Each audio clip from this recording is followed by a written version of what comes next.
मुंबई दक्षिण मध्य मतदारसंघात मुंबई जिल्ह्यातले 4 आणि मुंबई उपनगर जिल्ह्यातले 2 असे 6 मतदारसंघ आहेत।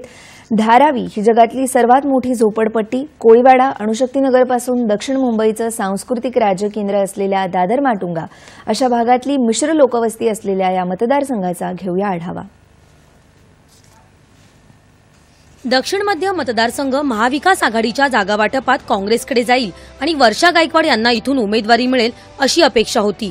मात्र हा मतदारसंघ शिवसेना उद्धव बाळासाहेब गटाकडे गेला आणि त्यांनी या मतदारसंघात तसे उपरेच असलेल्या अनिल देसाई यांना उमेदवारी दिली आहे। महायुतीत शिवसेनेकडे हा मतदारसंघ आला असून तिथून विद्यमान खासदार राहुल शेवाळे यांनाच उमेदवारी देण्यात आली आहे। अनिल देसाई मलबार हिलचे रहिवासी आहेत। या भागातल्या विशेषतः झोपडपट्टी रहिवाशांसाठी त्यांचा संपर्क नाही असा आरोप केला जातो।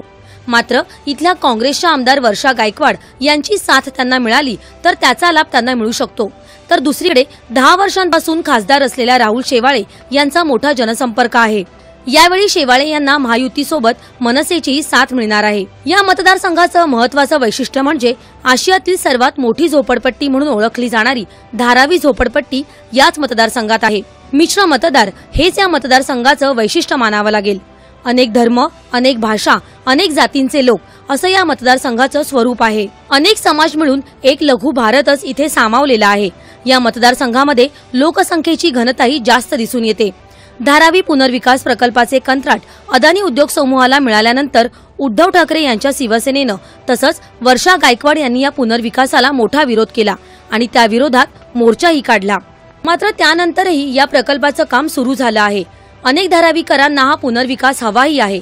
त्यामुळे धारावी पुनर्विकास आणि त्याला समर्थन किंवा विरोध हा या निवडणुकीतला कळीचा मुद्दा ठरणार आहे। धारावीचे प्रश्नही अत्यंत किचकट आणि गुंतागुंतीचे आहेत। कोरोना काळातलं आरोग्य संकट आणि त्यावेळी राज्य सरकार आणि मुंबई महानगरपालिकेनं केलेलं काम याचाही परिणाम मतदानावर दिसू शकेल। गेल्या निवडणुकीत राहुल शेवाळे आणि एकनाथ गायकवाड यांच्यात झालेल्या लढतीत शेवाळे यांनी सुमारे 1.5 लाख मतांनी पराभव केला होता। इथे अणुशक्तीनगर, चेंबूर, धारावी, सायन कोळीवाडा, वडाळा आणि माहीम असे 6 मतदारसंघ आहेत। अणुशक्तीनगर राष्ट्रवादीकडे, चेंबूर शिवसेना उद्धव ठाकरे पक्षाकडे, धारावी काँग्रेसकडे, सायन कोळीवाडा आणि वडाळा विधानसभा भाजपाकडे तर माहीम शिवसेनेकडे आहे। पक्षीय बलाबल बघता महायुतीचं पारडं जड वाटत असलं तरी लढत एकतर्फी होणार नाही अशी परिस्थिती आहे।